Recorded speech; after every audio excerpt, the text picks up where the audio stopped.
नमस्कार साथियों, स्वागत है आप सभी का फिगरिंग आउट फाइनेंस चैनल में। अगर आप बैंकिंग, इंश्योरेंस या किसी भी रेगुलेटरी इंटरव्यू की प्रिपरेशन कर रहे हैं, तो इस वीडियो को बिल्कुल एंड तक ज़रूर देखिएगा। हो सकता है आज का कोई एक क्वेश्चन या उसका आंसर ही आपके इंटरव्यू पैनल में पूछ लिया जाए, इसलिए एक भी क्वेश्चन आप मिस मत कीजिएगा। इस बैंकिंग इंटरव्यू मास्टर सीरीज़ में हम previous year interview question, expected question, banking awareness और पैनल रेडी आंसर कवर करेंगे, ताकि आप इंटरव्यू में कॉन्फिडेंस के साथ परफॉर्म कर सकें। इसलिए अगर आप बैंकिंग इंटरव्यू की कंप्लीट प्रिपरेशन एक ही जगह से करना चाहते हैं, तो ये बैंकिंग इंटरव्यू मास्टर सीरीज़ आपके लिए एक वन स्टॉप सॉल्यूशन है। दोस्तों, ये है सेट नंबर 20। अगर आपने इसके अब तक बाकी के पार्ट नहीं देखे हैं, तो आप इनको ज़रूर देखिएगा। दोस्तों, इस वीडियो में मैंने वो क्वेश्चन लिए हैं, जो इंटरव्यू पैनल काफ़ी बार रिपीटेडली पूछता है, specially RBI grade B interview में। तो इस वीडियो को लास्ट तक ज़रूर देखिएगा। देखिए दोस्तों, हमें आता सब कुछ है, हमको डेफ़िनेशन भी पता है, बट कभी-कभी क्या होता है जब हम पैनल के सामने बैठते हैं ना, तो हमें कुछ चीज़ें याद नहीं आती, कैसे हम चीज़ों को एक्सप्लेन करें। मेरी ये इंटरव्यू मास्टर सीरीज़ इसी चीज़ में आपको हेल्प करेगी। इन वीडियोज़ में मैं आपको ये बताऊँगा कि आपको पैनल के सामने एक इफ़ेक्टिव आंसर कैसे देना है। और दोस्तों, जो भी मैं आंसर इसमें बता रहा हूँ, आप उसको मॉडिफ़ाई कर सकते हैं अपने हिसाब से, लेकिन ध्यान रहे उसका कॉन्टेक्स्ट चेंज नहीं होना चाहिए। और दोस्तों, जब मैं आपको क्वेश्चन दिखाऊँ उससे पहले आप एक बार उसका आंसर देने की प्रैक्टिस करें। मैं 3 से 5 सेकंड का पॉज़ लूँगा, उस बीच में आप वीडियो को पॉज़ कीजिएगा और एक आंसर देने की प्रैक्टिस कीजिएगा। उसके बाद मेरा आंसर आप सुनिएगा। दोस्तों, उससे पहले हम आगे बढ़ें, मैं चाहता हूँ इस स्लाइड को आप एक बार ध्यान से पढ़ें। आप ये देखें कि मेरी वीडियोज़ आपको कैसे देखनी है, ताकि आप जो भी कंटेंट पढ़ रहे हैं उसका मैक्सिमम रिटेंशन कर पाएँ। दोस्तों, इन स्टेप्स को ज़रूर फ़ॉलो कीजिएगा, इससे आपको ही फ़ायदा मिलेगा इंटरव्यू में। तो आप वीडियो को पॉज़ कीजिए और एक बार इसको पढ़िए। तो चलिए दोस्तों, आज का वीडियो शुरू करते हैं। आज का पहला क्वेश्चन है, have you read the economic survey? Tell me how many volumes does it have and who prepares it? चलिए देखते हैं पैनल को एक अच्छा आंसर कैसे दें। Yes sir, I read it regularly. Economic survey government का ईयरली रिपोर्ट कार्ड होता है, जो इंडियन इकोनॉमी की ओवरऑल परफॉर्मेंस को एक्सप्लेन करता है। इसे मिनिस्ट्री ऑफ फाइनेंस के डिपार्टमेंट ऑफ इकोनॉमिक अफेयर के इकोनॉमिक डिवीजन द्वारा प्रिपेयर किया जाता है और इसे चीफ इकोनॉमिक एडवाइजर की गाइडेंस में ड्राफ्ट किया जाता है।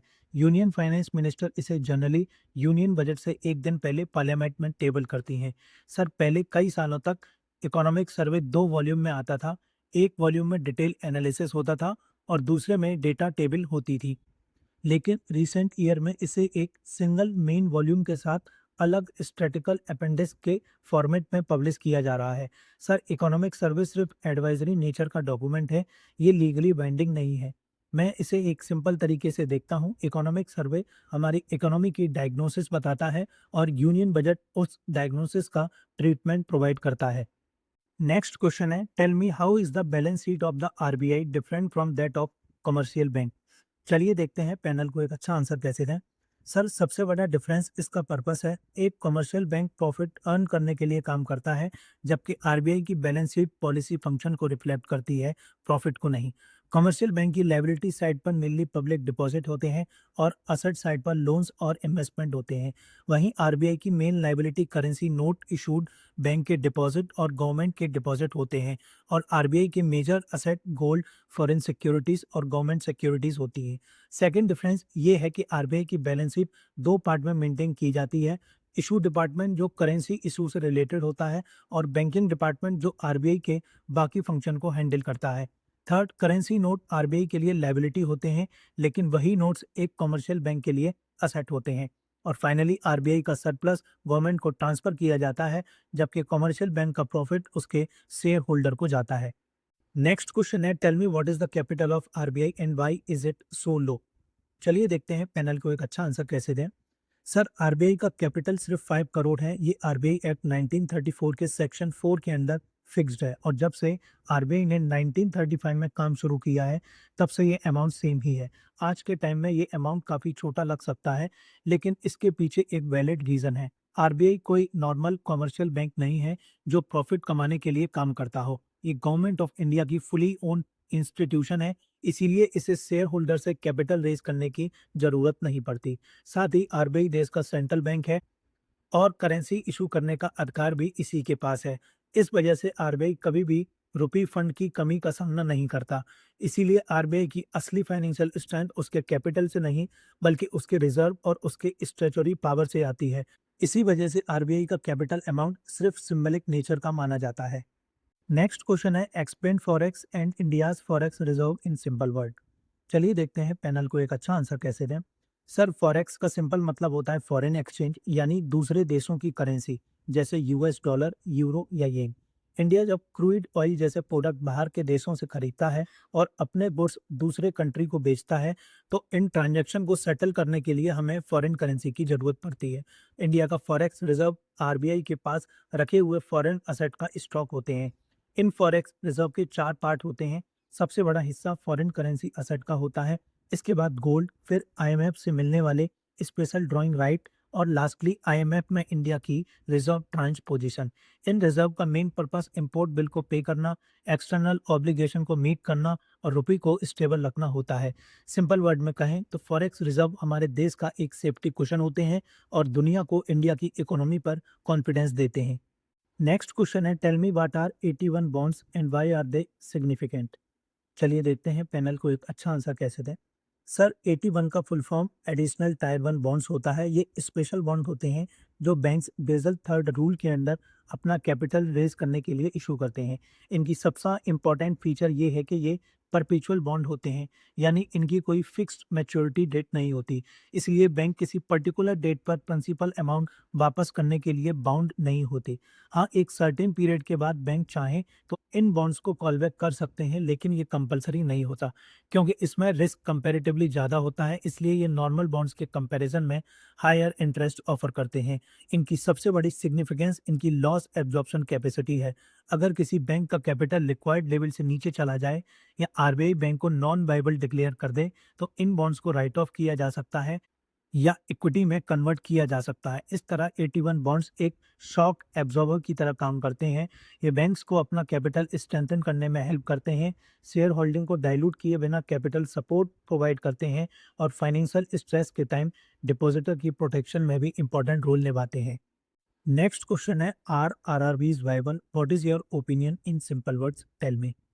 चलिए देखते हैं पैनल को एक अच्छा आंसर कैसे दें। सर मेरे ओपिनियन में आरआरबीज बाइबल है और टाइम के साथ और भी स्ट्रॉन्ग हो रहे हैं। इन्हें 1975 में इस्टेब्लिश किया गया था ताकि स्मॉल और मार्जिनल फार्मर, आर्टिजन्स और वीकर सेक्शन को बैंकिंग सर्विस प्रोवाइड की जा सके।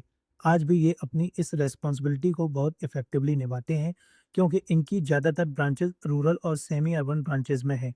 पहले काफ़ी आरआरबीज छोटे थे, उनका कैपिटल बेस वीक था और टेक्नोलॉजी में इन्वेस्टमेंट करना भी उनके लिए डिफ़िकल्ट था। लेकिन गवर्नमेंट ने one state one RRB initiative के अंदर उन्हें फेजेज़ में मर्ज किया। इससे हर स्टेट में एक बड़ा और स्ट्रॉन्गर आरआरबी बना। इस कंसोलिडेशन की वजह से उनका कैपिटल बेस इंप्रूव हुआ, ऑपरेटिंग कॉस्ट कम हुई और डिजिटल सर्विस भी काफ़ी बेटर हुई। इनकी ownership central government, sponsor bank और स्टेट गवर्नमेंट के बीच शेयर्ड होती हैं। इसीलिए मेरे ओपिनियन में better size, stronger capital base और इम्प्रूव टेक्नोलॉजी के साथ आरआरबीज आज वाइबल भी हैं और रूरल बैंकिंग के लिए बहुत ज़रूरी भी हैं। नेक्स्ट क्वेश्चन है what is the difference between CIBIL and the public credit registry. चलिए देखते हैं पैनल को एक अच्छा आंसर कैसे दें। सर दोनों ही बोरोवर की क्रेडिट इंफॉर्मेशन मेंटेन करते हैं, लेकिन इनकी ओनरशिप और कवरेज में डिफरेंस है। सिविल एक प्राइवेट क्रेडिट इंफॉर्मेशन कंपनी है जो आरबीआई से लाइसेंस्ड है। ये सिर्फ अपने मेंबर बैंक्स और एनबीएफसी से डेटा कलेक्ट करती है, प्रॉफिट बेसिस पर काम करती है और लेंडर्स और कस्टमर को क्रेडिट रिपोर्ट और क्रेडिट स्कोर प्रोवाइड करती है। वहीं पब्लिक क्रेडिट रजिस्ट्री आरबीआई का एक प्रपोज सेंट्रल पब्लिक डेटाबेस है। इसमें हर लोन की रिपोर्टिंग लॉ के थ्रू कंपलसरी होगी और किसी भी मिनिमम लोन अमाउंट की कंडीशन नहीं होगी।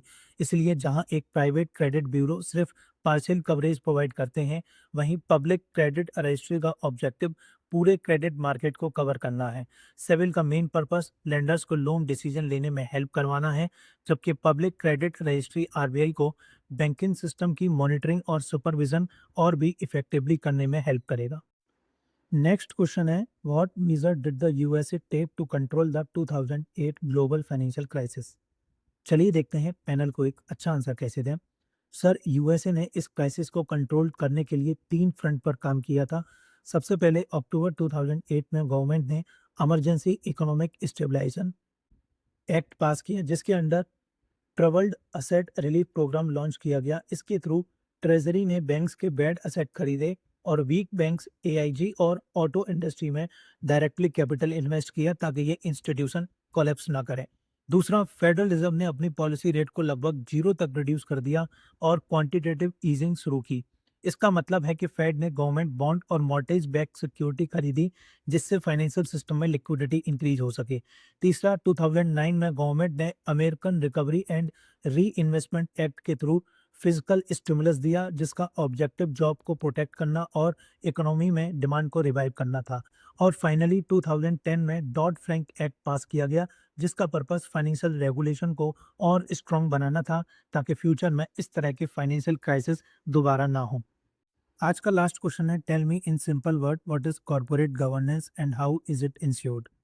चलिए देखते हैं पैनल को एक अच्छा आंसर कैसे दें।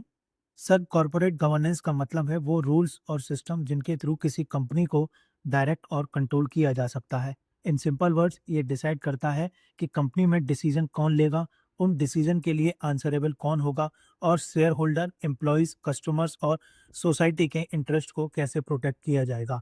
इसका मेन पिलर है ट्रांसपेरेंसी, अकाउंटेबिलिटी, फेयरनेस और रेस्पॉन्सिबिलिटी। कॉर्पोरेट गवर्नेंस को कुछ तरीकों से इंश्योर किया जा सकता है। सबसे पहला, बोर्ड ऑफ डायरेक्टर कंपनी को गाइड करता है और इंडिपेंडेंट डायरेक्टर अपना अनबाइस्ड व्यू देता है। दूसरा, ऑडिट कमेटी जैसे कमेटीज फाइनेंशियल रिपोर्टिंग और इंटरनल कंट्रोल्स को मॉनिटर करती हैं। तीसरा, कंपनीज को शेयर होल्डर के साथ टाइमली और ऑनेस्ट डिस्क्लोजर करने होते हैं। और चौथा, इसको लॉ भी सपोर्ट करते हैं, जैसे कंपनीज एक्ट 2013 और सेबी के LODR रेगुलेशन। इसके अलावा SEBI ministry of corporate affairs और बैंक के लिए RBI जैसे रेगुलेटर्स इन स्टैंडर्ड को इन्फोर्स करते हैं। और दोस्तों, एक इम्पॉर्टेंट अपडेट ये भी है कि अगर आप इन वीडियो सीरीज की PDF चाहते हैं, तो उसका लिंक आपको डिस्क्रिप्शन और कमेंट बॉक्स में मिल जाएगा। आप बहुत छोटा सा अमाउंट पे करके इनकी PDF ले सकते हैं। और दोस्तों, एक सबसे इम्पॉर्टेंट बात, ये जो मेरी PDF है, ये कॉपीराइट एक्ट 1957 के अंदर है। इसको आप कहीं भी शेयर नहीं कर सकते। इसके बारे में आप सामने स्क्रीन पे पढ़ सकते हैं, 3 चीज़ें मैंने मेंशन की हैं, इसलिए बहुत ही अफोर्डेबल मैंने इसका प्राइस रखा है। तो लिमिटेड पीरियड ऑफर है, फर्स्ट 200 स्टूडेंट के लिए 50% ऑफ है, आप 253 में ये अवेल कर सकते हैं, इसलिए आप जल्द से जल्द इसको परचेज कर लीजिएगा। दोस्तों, आज की वीडियो में इतना ही। उम्मीद है वीडियो पसंद आई होगी। अपना फीडबैक आप ज़रूर शेयर कीजिएगा। आप कमेंट सेक्शन में भी कर सकते हैं, या मुझे डायरेक्ट मैसेज भी कर सकते हैं टेलीग्राम या इंस्टाग्राम पर। लिंक आपको डिस्क्रिप्शन बॉक्स में मिल जाएगा। या आपकी कोई क्वेरी हो, या आप चाहते हो कि मैं कोई स्पेसिफिक क्वेश्चन कवर करूँ आपके आने वाले इंटरव्यू के लिए, तो उसको भी आप मुझे कमेंट सेक्शन या मुझे डायरेक्ट मैसेज कर सकते हैं। मैं उसको आने वाली वीडियोस में ज़रूर कवर करूँगा।